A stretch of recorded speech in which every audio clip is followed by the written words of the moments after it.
welcome back to Aji Live Talk Kebun Rizky bersama saya Rizky Situngkir.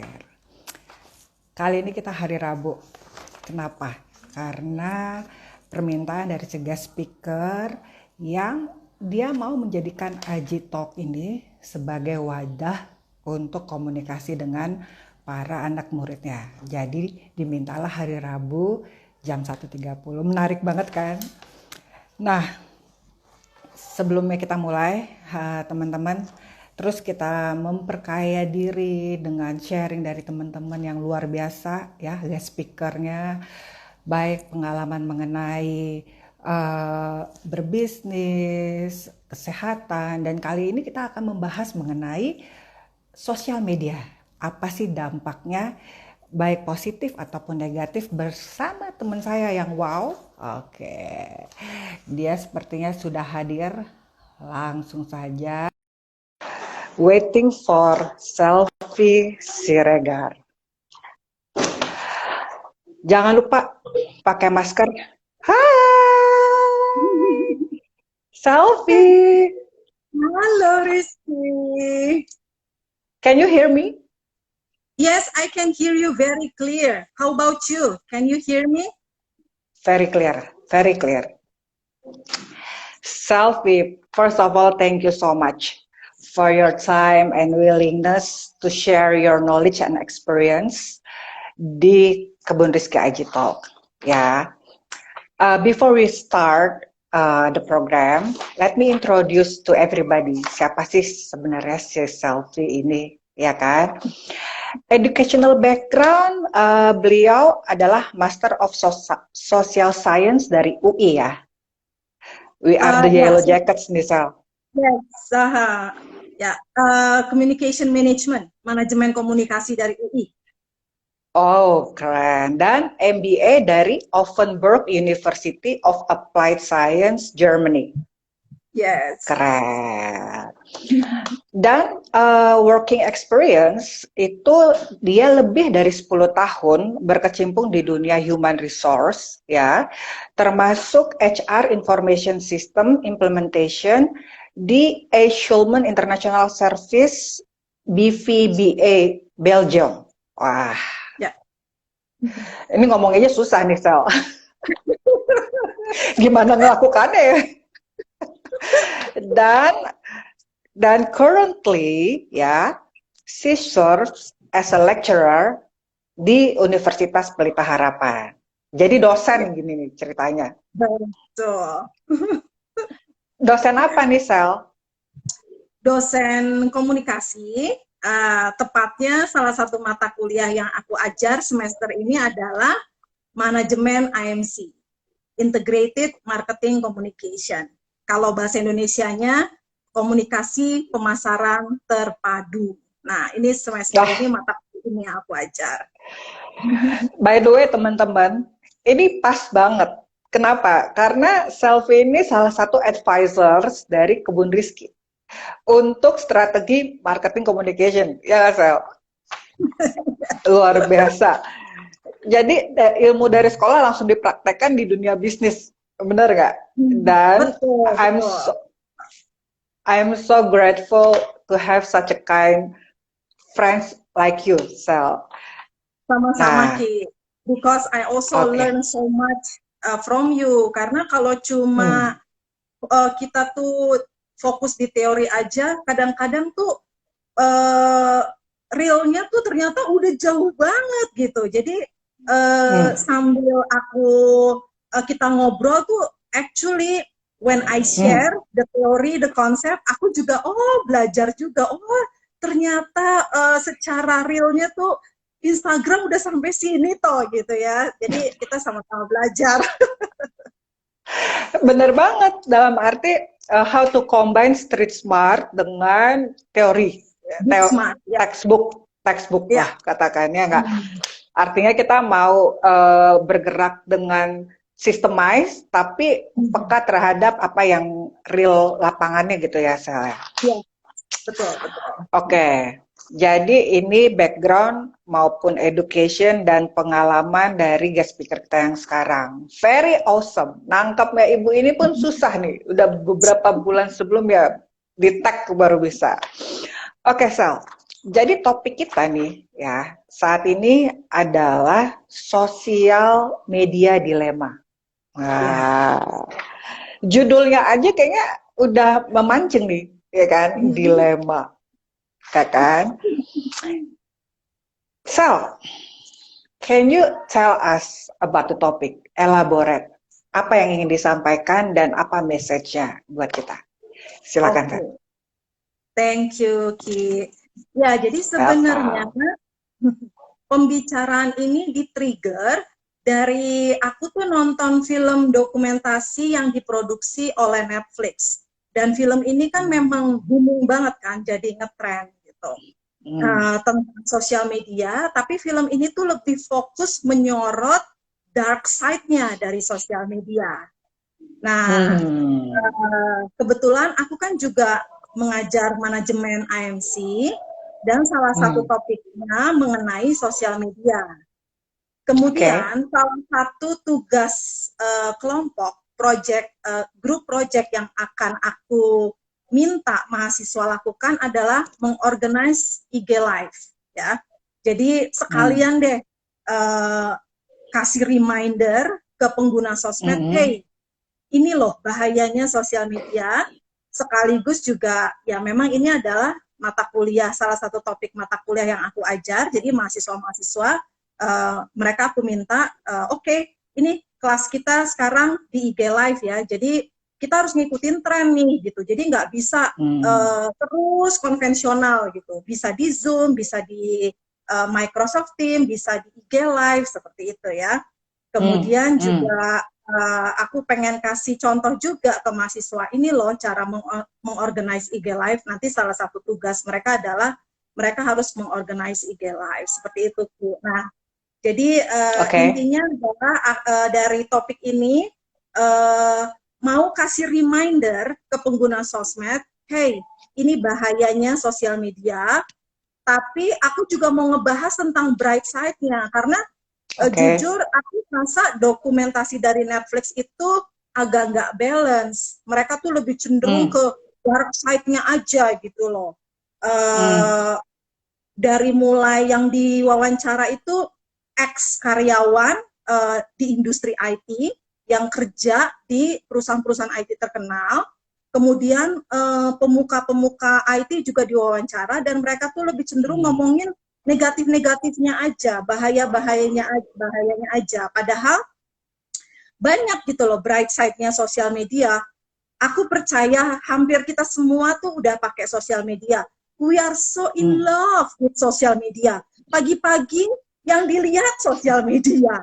Sehari nggak ketemu sosial media, rindu setengah mati. Betul nggak? Pengen pakai sosial media. Jadi hari ini mau ngebahas nggak cuma dark side, tapi juga bright side-nya.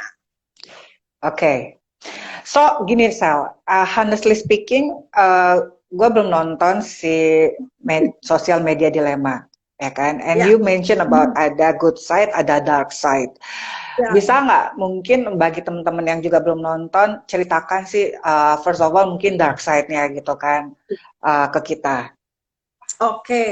Jadi ada beberapa dark side yang dimention di film tersebut, tapi yang paling utama adalah hati-hati loh, kamu bisa kecanduan sosial media.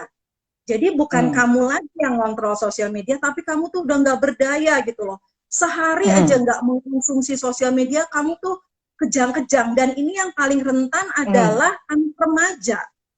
Jadi anak muda dan anak remaja, mereka tuh rentan sekali kecanduan sosial media.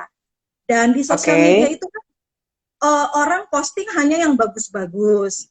Kemudian juga banyak sosial media influencer yang hidupnya kayaknya glamor gitu ya. Dan remaja ini mereka secara nggak sadar membandingkan, ngelihat dirinya, akhirnya mereka jadi minder, depresi, bahkan bunuh diri. Seperti itu. Itu satu. Terus yang kedua juga sosial media ini banyak sekali berita bohongnya. Siapa yang bisa memfilter? Kecepatan teknologi dengan kecepatan pemerintah membuat regulasi itu tuh nggak seimbang gitu.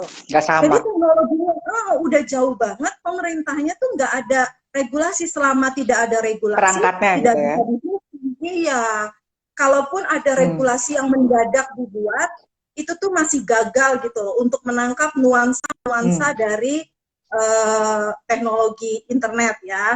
Jadi banyak berita bohong atau fake news lah ininya ya, istilah kerennya.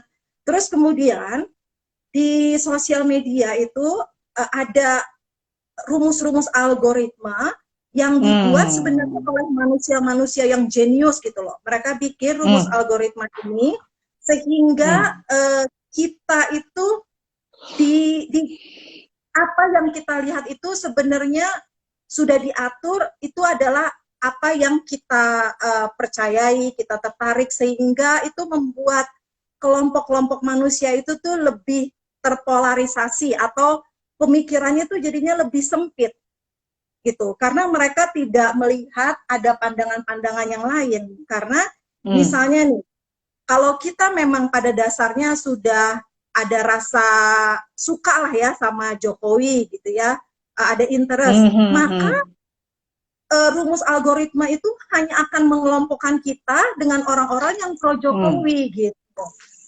Atau sebaliknya, kalau kita itu pro Anies, yang muncul di feed kita itu kebanyakan ada Anies dan orang-orang yang memang setuju atau percaya pada Anies. Jadi sehingga pengelompokan itu semakin tajam gitu loh.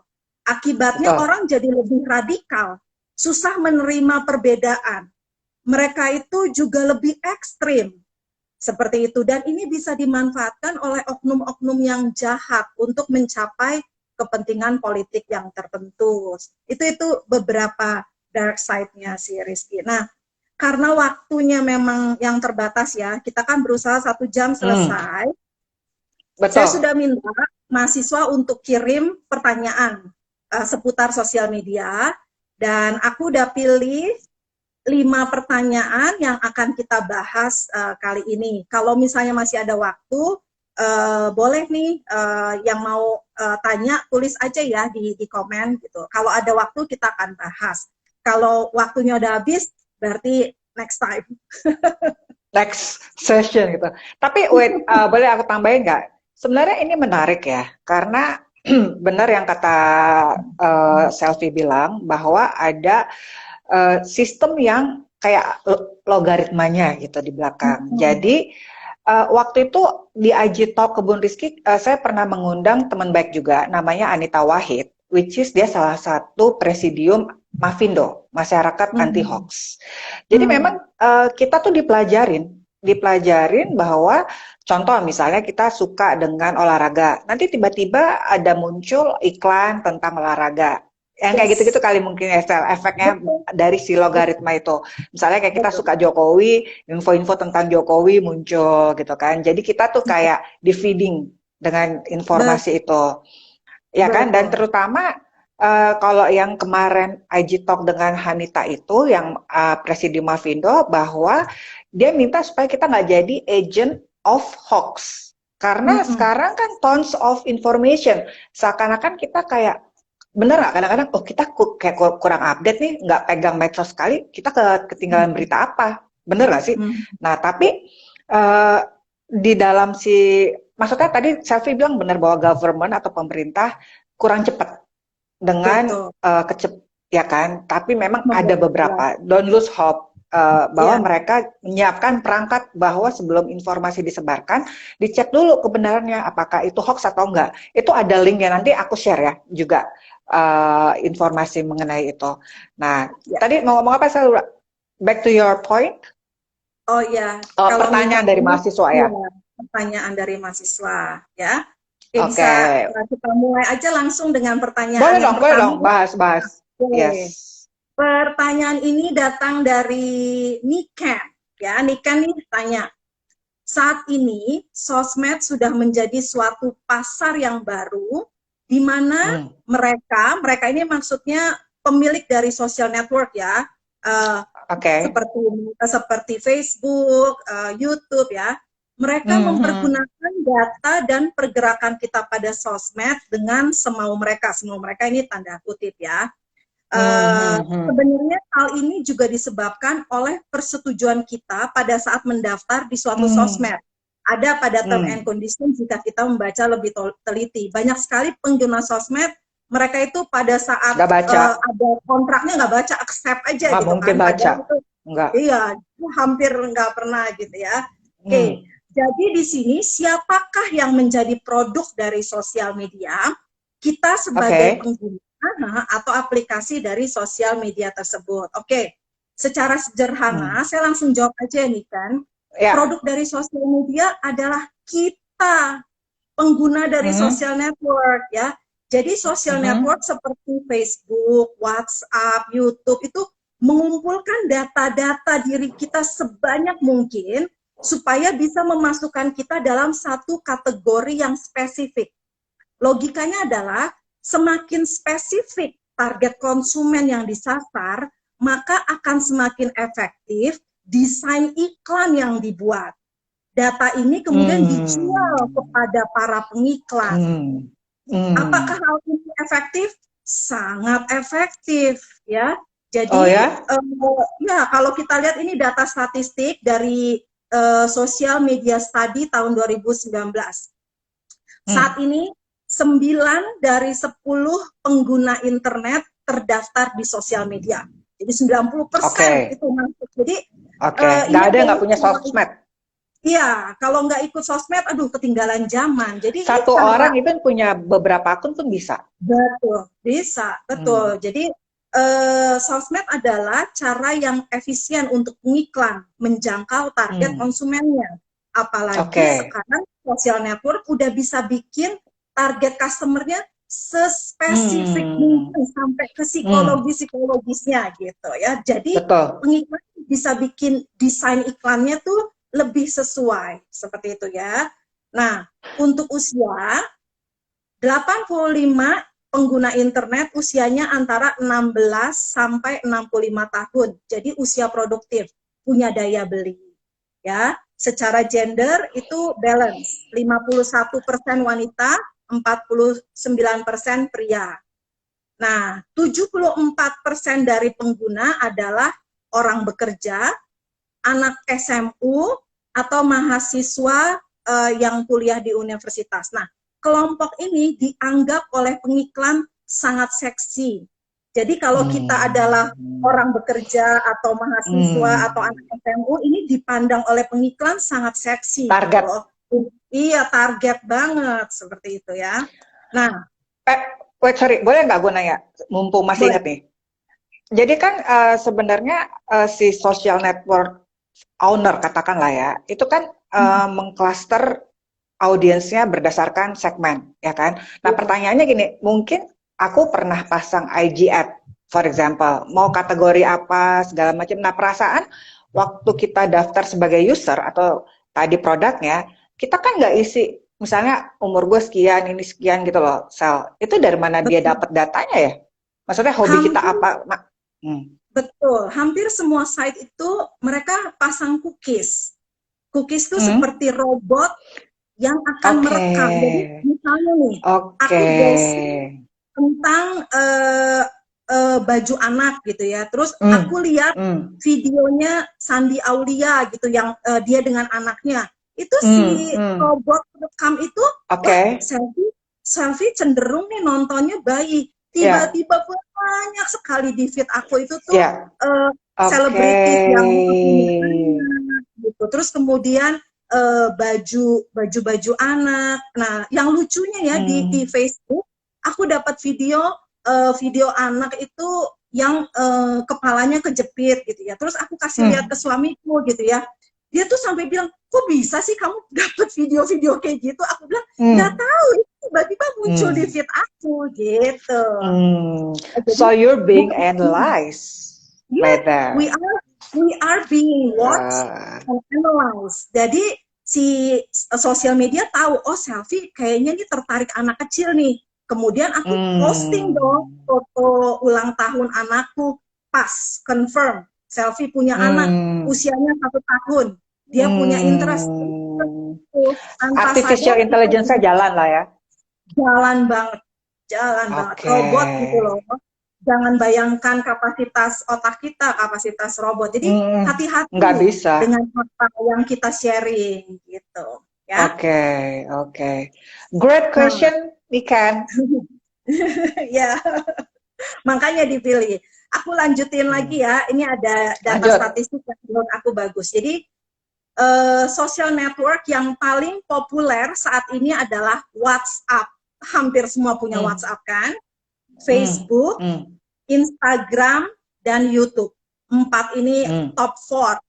Nah, Facebook semakin pudar popularitasnya dibandingkan Instagram yang semakin melejit.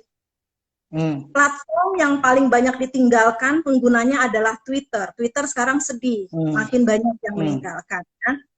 Berdasarkan survei, pengguna internet tidak anti dengan iklan. Bahkan pengguna internet berusia muda cenderung responsif terhadap iklan. Apalagi kalau iklannya itu disamarkan dengan menggunakan sosial media influencer.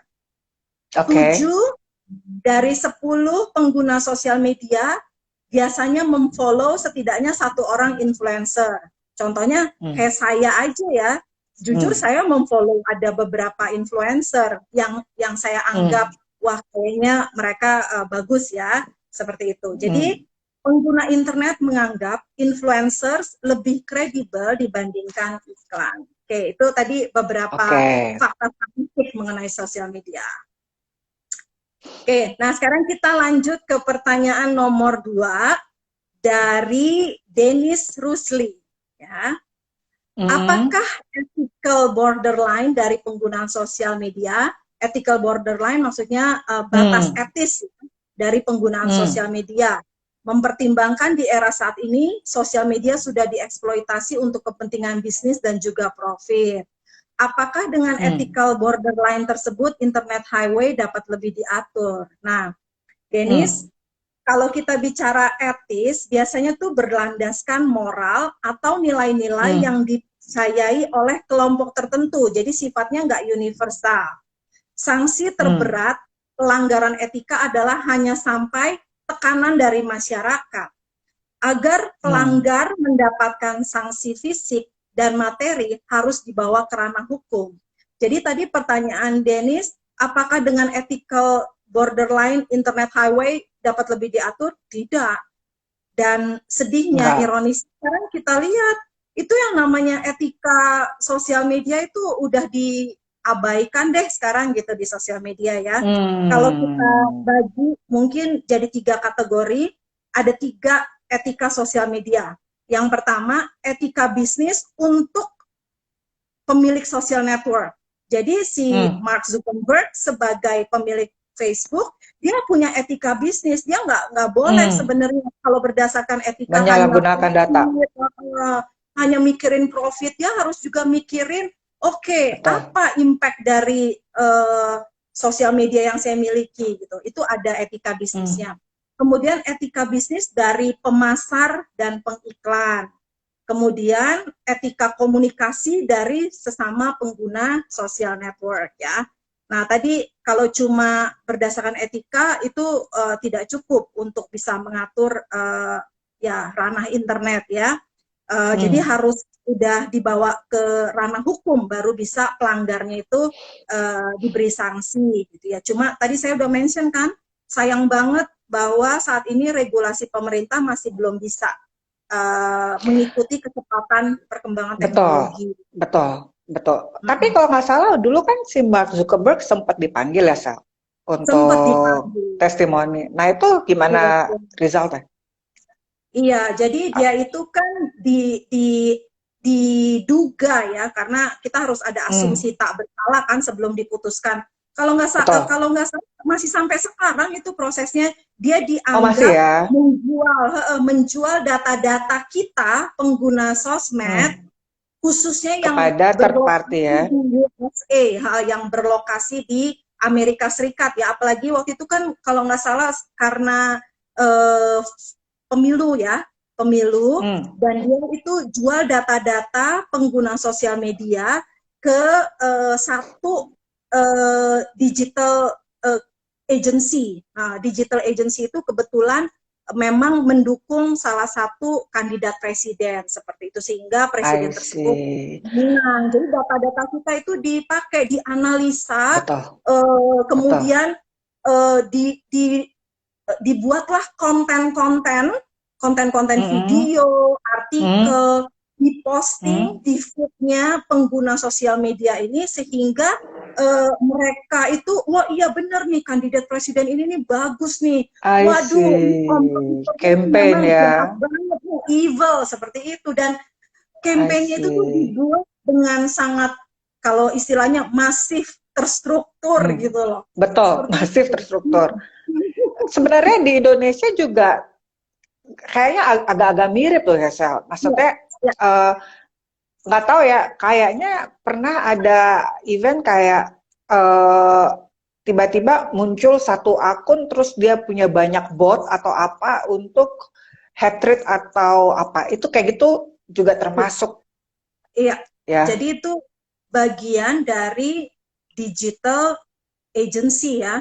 Mereka itu kan punya Mhm. banyak staff gitu. Jadi ada satu Mhm. staff, mungkin mereka punya 10 staff yang khusus untuk membuat konten-konten berita bohong.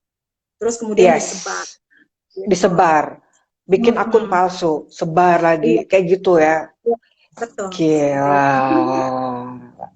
Nah, itu memang complicated, tapi sebenarnya ada yang bisa kita lakukan juga, setidaknya dari Hmm. etika berkomunikasi di internet ya. Hmm. Jadi ada Hmm. langkah-langkah praktis yang kita Hmm. nih, orang awam lah ya, bisa lakukan sebenarnya. Ya, Hmm. apapun sebisa mungkin setiap komunikasi kita di sosial media itu tuh menggunakan bahasa yang sopan. Terus kemudian Hmm. hindari isu-isu yang sensitif seperti rasis, pornografi, Betul. kekerasan gitu ya. Nah, saya tuh dulu waktu awal-awalnya masih sangat gampang gitu ya, suka dengan satu tokoh politik, wah ada kegiatan yang bagus saya share gitu ya. Padahal Hmm. mungkin di WhatsApp grup itu nggak semua orang kan pro gitu ya dengan tokoh politik itu tertentu gitu. Oke. Jadi saya tuh sekarang banyak pause istilahnya. Sebelum saya posting, pikir dulu, oke, bener nggak sih ini Betul. bakal membangun nggak, bakal positif nggak gitu. Kalau enggak, udah deh, Pause mendingan for nggak 5 usah. second. Pause Yes, for pause. 5 second before you forward gitu ya. Yes, before Tapi forward, sorry, before click. ini menarik Sel. Dalam arti gini, kita tahu bahwa media di dunia ini dikuasai oleh several big people lah, ya. Ya, Dan kadang siapa yang menguasai informasi, dia yang memiliki power, ya nggak? betul. Contoh, ya nggak usah jauh-jauh lah, misalnya kayak media massa. Siapa yang punya stasiun TV ini, ya arah informasinya ya menjurus Betul, kepentingan dia, gitu kan. betul. Nah, termasuk kayak si medsos ini kali ya, istilahnya. Tapi, ya kan, tapi kalau di medsos mungkin kita lebih punya opsi.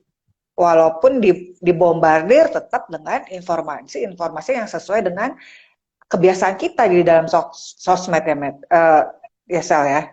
Betul sekali, betul. Ya. Nah, Hmm. ini lain nih dengan pertanyaan yang ketiga dari Yes. Caroline Setiawan. Pertanyaannya, seperti yang Hmm. kita tahu, setidaknya sudah ada 2 kali peristiwa aksi demo yang mendorong mahasiswa terlibat, yaitu pada Hmm. bulan September 2019 dan Oktober 2020 yang lalu.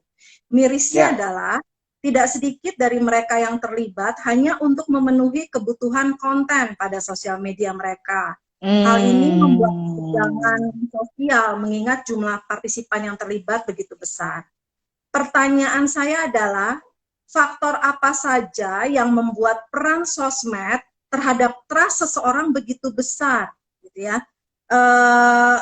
Jadi mengapa trust seseorang terhadap sosial media itu begitu besar? Nah, ini berdasarkan penelitian yang dilakukan oleh Manalu dan kawan-kawan yang dimuat di jurnal komunikasi. Penelitiannya itu bilang, kelompok usia 15 sampai 30 tahun memiliki kecenderungan yang lebih tinggi dalam mengkonsumsi dan mempercayai berita bohong dengan atau tanpa menyadari.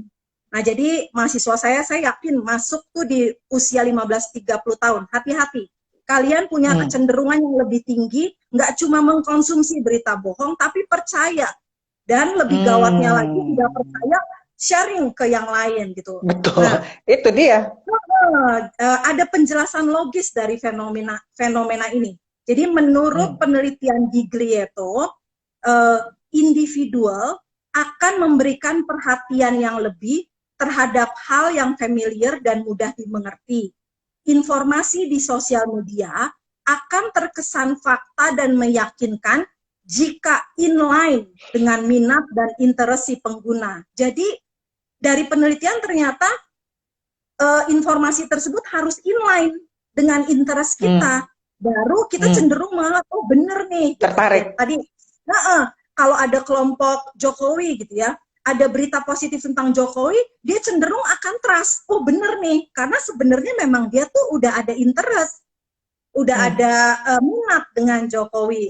Begitu ngelihat ada berita Prabowo atau Anies gitu ya, yang positif, belum tentu dia percaya, karena dia nggak ada interest atau minat, malah lebih against. Jadi sebenarnya trust itu sangat dipengaruhi oleh minat dan interest kita dulu gitu. Jadi apa yang ada di sosial media, berita-berita bohong itu akan cenderung terkesan fakta dan meyakinkan jika inline dengan minat dan interest pengguna.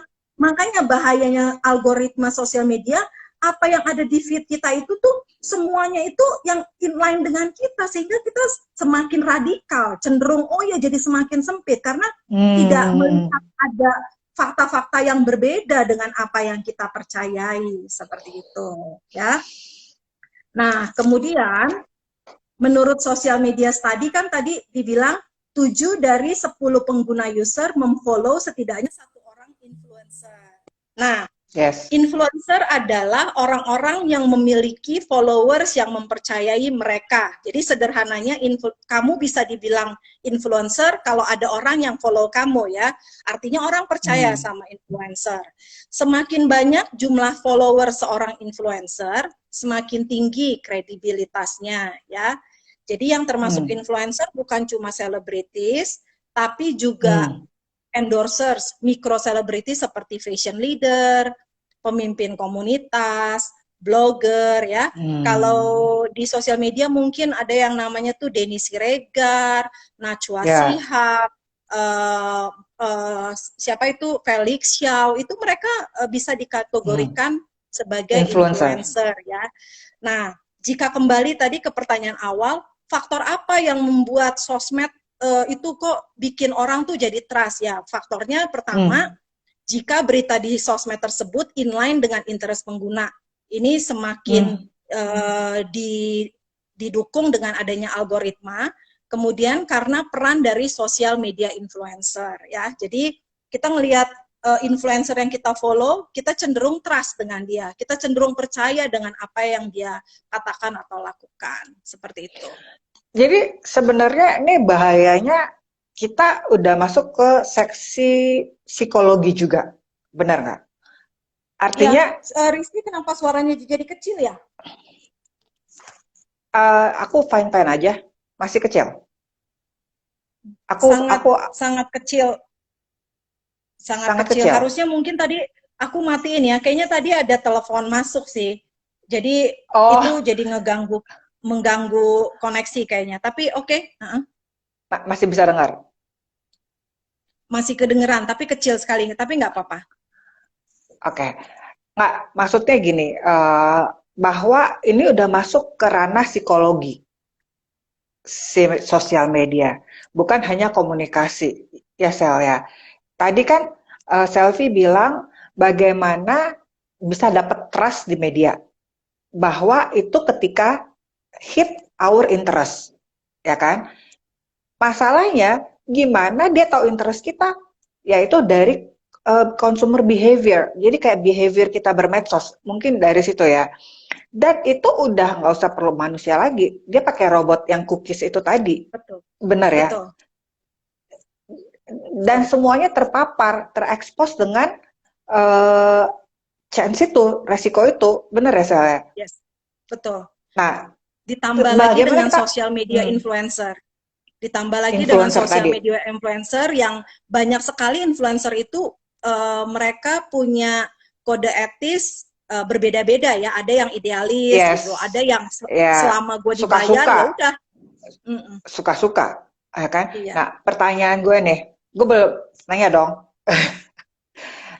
Sorry kalau mengambil jatah anak murid ya kan. How do you guard? Bagaimana kita membentengi diri kita? Karena kita tidak mungkin tidak dianalisa, intinya kayak gitu. One touch, one type, one like, one follow. Itu udah semua dianalisa deh automatically, bener nggak? So how do you guard yourself? Oke, sebenarnya pertanyaan ini ditanyakan juga sama mahasiswa. Oke, good. Jadi memang pertanyaannya menarik ya. Ya, Oke, cocok jadi jadi mahasiswa lo berarti. cocok ya. Jadi udah nyambung nih kayaknya, udah connect nih. Oke, jadi aku langsung ke pertanyaan nomor 4 ya, dari Vanessa Lixeri ya. Ada kalimat yang mengatakan bahwa media sosial itu seperti pisau dua arah. Kira-kira ada cara nggak ya untuk menghindari dampak negatif itu, walaupun kita sudah bijak menggunakan media sosial? Karena di satu sisi kita ingin melepas lelah dan bersenang-senang di media sosial. Tetapi ternyata di media sosial itu dapat membuat orang insecure ataupun depresi akibat komentar-komentar jahat dari orang-orang.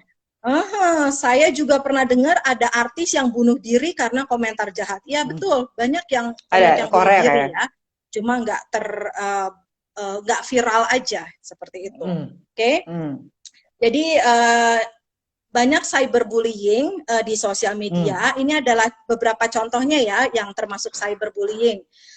Menyebarkan kebohongan dan memposting foto yang mempermalukan seseorang di sosmed. Contohnya nih, kalau ada kecelakaan, jangan gampang untuk forward foto-foto si korban yang kepalanya putus, yang badannya berdarah-darah. Karena kalau kita melakukan itu termasuk kita sudah melakukan cyberbullying loh. Kasian dong kalau misalnya keluarganya yang melihat gitu kan. Padahal intentionnya mungkin bagus loh. Intentionnya bagus. Intentionnya bagus, tapi dia kan tidak memikirkan dampak psikologis dan emosional dari keluarganya ya. Foto-foto, masa foto-foto anggota keluarga kita itu dengan misalnya tangannya putus, berdarah-darah, di forward seperti itu aja, gitu kan. Ya, jadi pikir lagi gitu sebelum kita, jangan-jangan kita ikut menyebarkan kebohongan. Jadi kita juga termasuk cyberbullying ya. Mengirim pesan yang menyakitkan atau mengancam via messaging platform, menghina, mengirimkan pesan yang kejam dengan menggunakan akun orang lain. Ini biasanya memang scammer, mereka sudah niat ya untuk melakukan cyberbullying. Ya. Nah, bagaimana menghindari cyberbullies? Jadi tindakan preventifnya sebenarnya bisa, tinggal cek aja di setting sosial media kita. Kita bisa kok ban certain words yang kita anggap nggak mau ada di sosial media kita kalau mengandung kata ini.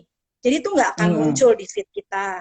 Terus kemudian unfriend atau block certain people atau bahkan temen atau akun yang bikin kamu jadi stres, bad vibe gitu ya.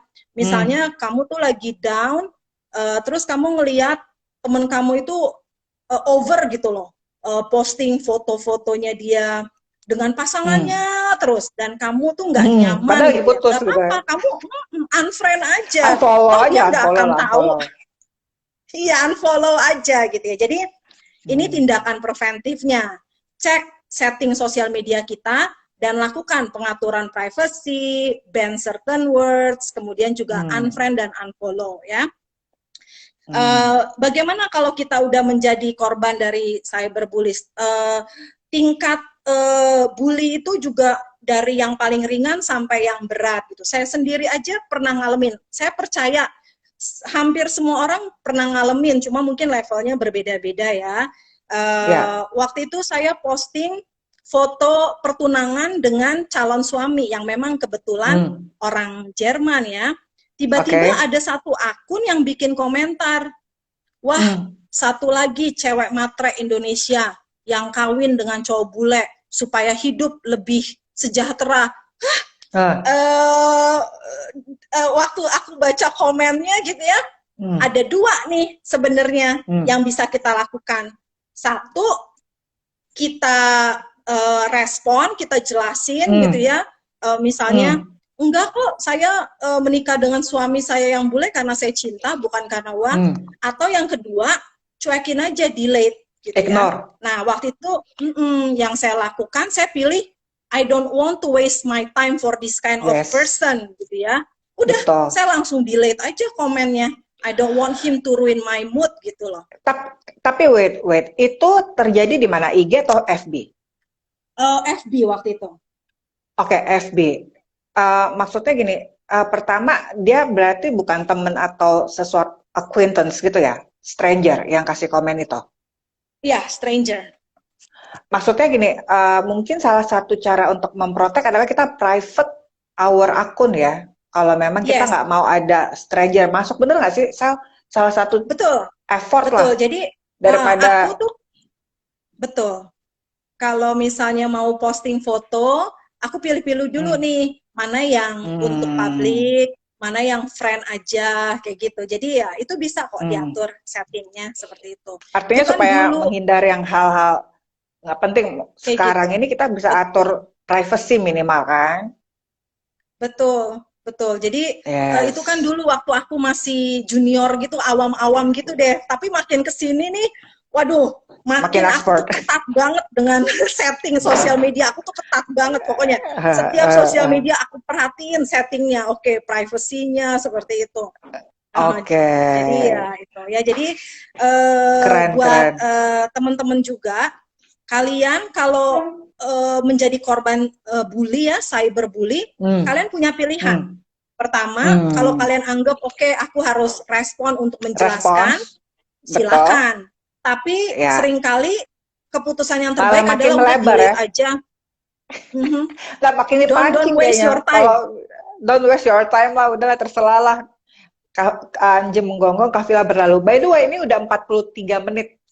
Nggak berasa banget, Sel. Dan kita masih banyak yang mau dibahas, ya nggak?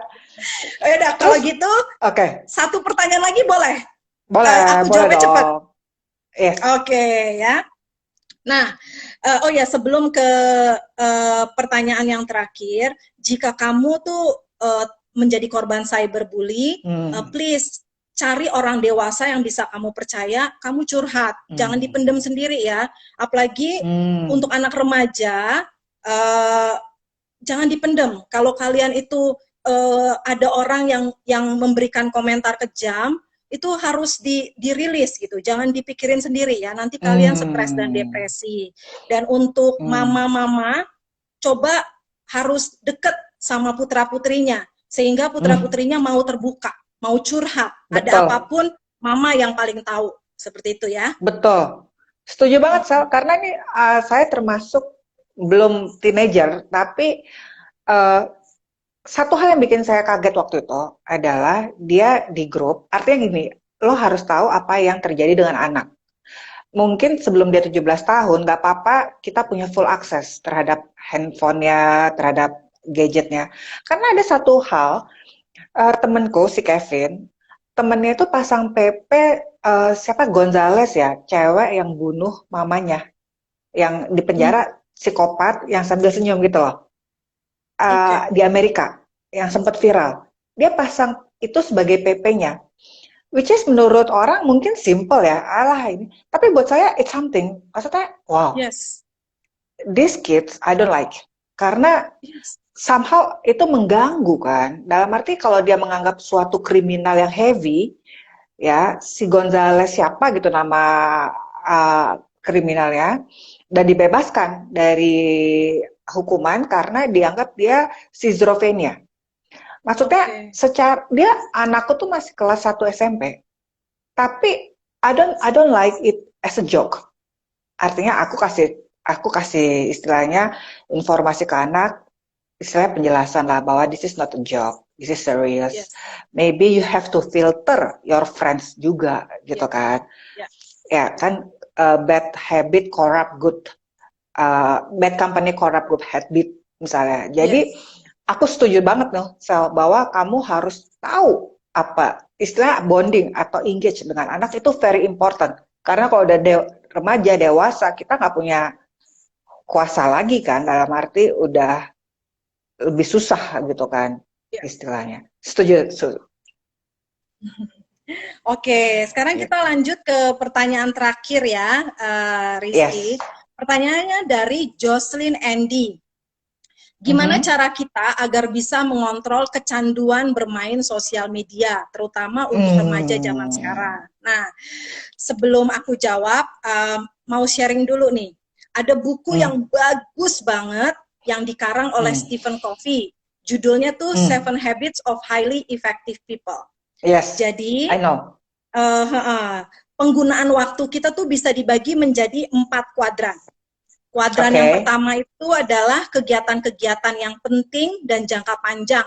Contohnya nabung, baca buku, olahraga gitu. Ini adalah kuadran yang ideal. Kata Stephen Covey, kalau kamu mau jadi highly effective people, banyaklah melakukan kegiatan di kuadran 1. Di kuadran kedua, itu adalah kegiatan yang penting dan urgent. Contohnya, aduh besok ada kuis, aduh mobil mogok mesti masuk bengkel, aduh tiba-tiba sakit masuk rumah sakit, tagihan kartu kredit mesti dibayar. Nah, sebisa mungkin di ruang ini nih kita perkecil supaya kita tuh nggak gampang stroke. Karena kalau kita melakukan banyak hal-hal seperti ini karena kurangnya planning, maka kita akan gampang stroke dan sakit jantung. Ya. Kuadran yang ketiga, urgent dan tidak penting. Contohnya, tiba-tiba ada telepon, tiba-tiba ada text message, tiba-tiba ada teman minta tolong dan ternyata nggak urgent gitu ya. Jadi ini juga kata Stephen Covey dikurangin. Dan kuadran yang keempat, ini adalah kegiatan-kegiatan yang tidak penting dan tidak urgent. Contohnya adalah nonton TV, film, browsing internet, main sosial media, main games gitu ya. Nah, kata Stephen Covey untuk jadi highly effective people, kuadran ini tuh kecil aja deh. Kita kan dikasih Tuhan 24 jam. Ya udah maksimum 1 jam aja kamu dalam sehari gitu. Karena biasanya kegiatan ini secara jangka panjang itu nggak penting seperti itu ya.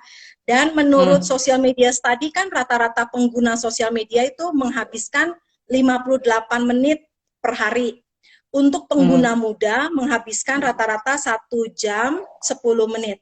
Jadi kalau kamu menghabiskan waktu lebih dari 1 jam 10 menit di sosmed, berarti kamu bisa dikategorikan sebagai heavy user dari sosmed. Tapi ini cuma buat main-main ya. Kalau kamu menggunakan sosial media untuk jualan atau untuk pelajaran, itu beda. Ini adalah yang untuk browsing-browsing aja. Lihat selebritis kita lagi ngapain gitu ya. Stalking mantan, kayak gitu-gitu. Itu yang dimaksud di sini ya. Yang terakhir apa? Stalking mantan. Nggak penting, nggak urgent kata Stephen Covey. Karya baru.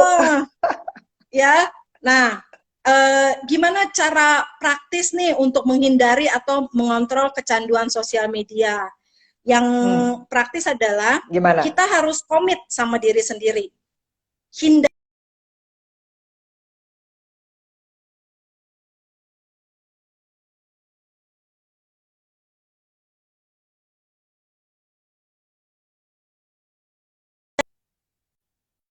Selfie. Halo, aku bisa lihat kamu sih. Udah. Nggak, tapi kamu freeze tadi. Nah, gimana caranya tadi? Jawabannya belum. Mencegah kecanduan itu tadi. Aku ulang ya. Ya, jadi yang kuadran tadi udah. Untuk menghindari atau mengontrol kecanduan sosial media, apalagi kalau kita lihat nih, refleksi diri nih.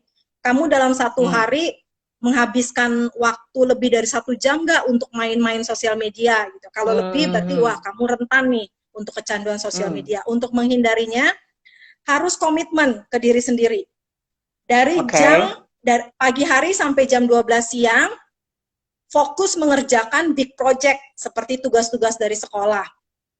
Kalau bisa gunakan laptop atau PC untuk mengerjakan tugas sekolah dibandingkan smartphone.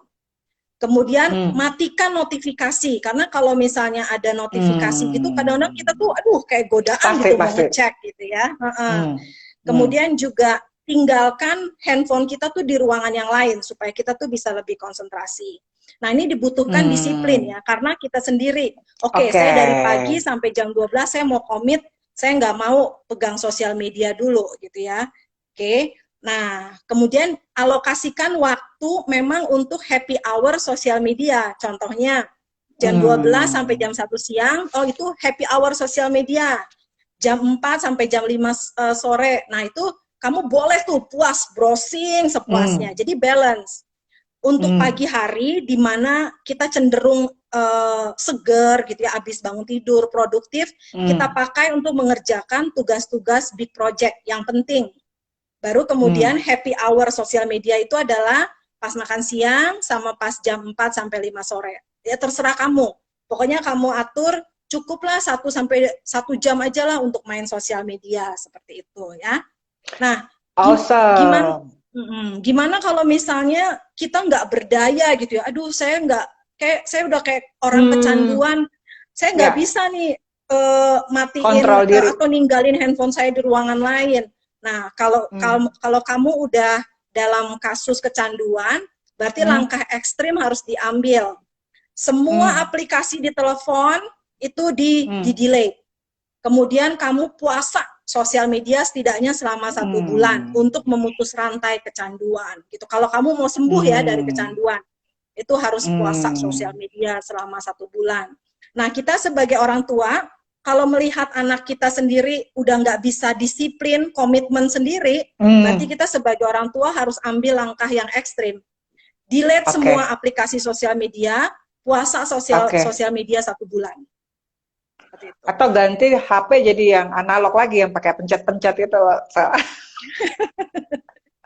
Iya, atau tetap pakai ini, tapi yang ada kan banyak sekarang parental restriction, pakai password gitu. This is so interesting ya, kita baru ngomongin dark side, ini udah 55 menit nih Sel. Ngerti nggak? Kita belum ngomongin good side. Ini terserah Selfie, do you want to keep continue? Karena ini kan 1 jam otomatis mati. Ya kan, mau disambung sampai finish nggak? Atau kita ya udah wrap up aja dalam 1 jam? Kalau menurut aku kita bisa wrap up, Rizky, karena kalau dari segi bright side-nya, aku lebih yakin kita semua ngaku gitu ya. Sebenarnya sosial media itu ada banyak bright side-nya. Sekarang tergantung kita sebagai pengguna, bisa bijak nggak menggunakannya gitu ya. Jadi kalau untuk bisa bantu kita research, bisa bantu kita jualan, itu kita lakukan gitu, promosi produk kita bisa kita pakai kan. Jadi kayaknya untuk bright side nggak perlu kita bahas lebih panjang lagi, karena kita kayaknya udah tahu. Bahkan ini kayak IG live kita aja kan, ini contoh bright side ya dari sosial media. Nggak, masalahnya tinggal dilakukan atau enggak. Artinya kan gini, kita kadang-kadang tahu mana yang benar, mana yang nggak benar. Nah, tinggal action aja, pilih yang benar atau enggak, gitu kan. Betul. Dan memang kata Selfie sendiri bahwa pertama adalah komitmen, disiplin diri, dan skala prioritas. Kalau emang itu udah benar-benar edik, parah segala macam, ya harus diambil langkah ekstrim atau langkah tegas, action, ya. Betul. Puasa lah, medsos atau apa tadi ya. Kalau perlu nggak pakai HP, yang untuk yang urgent-urgent aja kali. Nah, atau mungkin bisa juga kalau memang perlu professional needs ya, go to the shrink atau psikiater ya kan, untuk mungkin ada hidden agenda atau hidden problem di dalam dirinya ya kan, mungkin artinya harus jujur dulu dengan diri sendiri. Gimana posisi kita. Keren banget Sel. So ini kita tinggal 4 menit nih basically. Aku tuh pengen nanya, tentu kan di dalam medsos ini segala macam, kadang-kadang kita apalagi yang dalam WFH, SFH, lupa namanya kesehatan. Istilahnya what do you think about healthy lifestyle? Itu Oke. penting nggak? Pasti penting banget ya healthy lifestyle. Jadi Tuhan menciptakan manusia itu kan dengan berbagai aspek gitu ya. Salah satunya fisikal. Orang cenderung tuh kalau healthy itu hanya fisikal gitu ya. Itu penting juga. Tapi sebenarnya yang namanya healthy lifestyle itu ada, kalau buat saya ada 4 aspek. Yang pertama adalah healthy identitas diri. Kamu tuh punya identitas diri yang sehat nggak sih? Kamu bisa menerima dan mencintai diri kamu dengan segala resources dan intelektual yang kamu punya nggak sih? Gitu ya. Jadi yang pertama adalah healthy identitas diri seperti itu ya. Nah, ada pepatah yang bilang mencari jati diri. Padahal sebenarnya ada satu orang bijak yang saya suka. Identitas diri diciptakan, bukan dicari. Jadi pikirkan. Kamu ingin identitas diri kamu seperti apa? Ciptakanlah seperti itu. Ya, jadi mahasiswa-mahasiswa, identitas diri apa yang kalian ingin ciptakan untuk diri kalian? Ya, mulai bangun dari sekarang, mulai ciptakan dari sekarang. Gitu ya. Oke. Healthy emosi.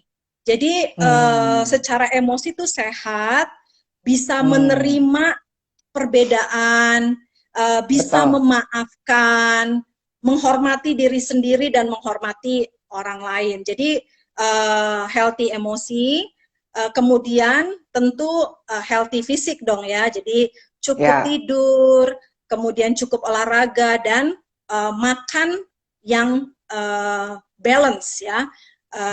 Makan sehat dan juga mungkin sesekali nggak apa-apa yang namanya comfort food ya. Itu juga saya lakukan. Dan terakhir healthy secara sosial. Tadi Rizky udah bilang, declutter your friends. Jadi surround yourself only with positive and encouraging people. Nggak cuma di sosmed kita unfollow orang, tapi juga di real life. Kalau ada orang yang kayaknya negative vibe, bikin kamu stres, nggak usah deket-deket. Tapi surround yourself with positive people yang memang encouraging kamu seperti itu. Itu sih Ki buat aku. Wow. Ya, ini align dengan si Kebun Rizky nih, Sel. Boleh sedikit ya cerita bahwa memang si Kebun Rizky ini punya aim atau identity to help people support their lifestyle, healthy lifestyle, which is healthy intake. At the moment kan si Kebun Rizky ini memprovide healthy organic kale, sayur kale. Dan makanan dari kale, mungkin Selvis pernah coba kan? Nah, kenapa? Karena si healthy intake itu mempengaruhi fisik, itu juga ada hubungannya dengan emosi, istilahnya. Kalau kita badannya sakit kan kadang-kadang cost-nya banyak banget, emotional cost lah, opportunity cost lah, nggak bisa kerja lah, apa segala macam. Nah, lebih baik mencegah dengan cara healthy intake. Nah, salah satunya si Kebun Rizky ini provide, kalau lo mau hidup sehat nih, kita ada sayur organik nih, kale gitu kan, yang no pesticide, pupuk kompos, pupuk kandang, segala macam. Yang beberapa testimoni dari customernya, mereka merasa tertolong karena ada yang punya masalah GERD atau bahkan penderita kanker, mereka mulai asupan seperti itu. Salah satu klaster atau segmen yang diambil oleh si Kebun Rizky ini, Sel. Gitu. Jadi kita I think we have to wrap it up karena udah tinggal 1 menit official. So, do you have closing statement atau saran dan tips buat para ini sebenarnya kebanyakan mahasiswa nih, 54 viewers kayaknya para mahasiswa nih. Silakan Sel. Oke, saya mungkin mohon maaf untuk beberapa pertanyaan yang nggak bisa dibahas IG Live kali ini ya. Tapi minggu depan, mahasiswa kan kalian ketemu saya lagi, nggak usah bosan ya. Bisa kita bahas ya minggu depan ya. Dan pokoknya intinya bijak dalam bersosial media ya. Oke, kita gunakan sosial media untuk hal-hal yang positif dan membangun. Yes, setuju aja. Jadi choose the right things. Ya, kita tahu ini jahat dan kadang-kadang nggak bisa dikontrol, tetapi kita bisa ada kontrol atas action kita terhadap si medsos. Self tinggal 10 detik. Thank you so much for your time and effort. Para mahasiswa, semoga ini bermanfaat bagi pengetahuan ya. Thank you for coming, thank you for join. Have a great day dan keep in touch ya, Sel. Ya, sukses juga untuk Kebun Bye. Rizky. Mwah. Bye.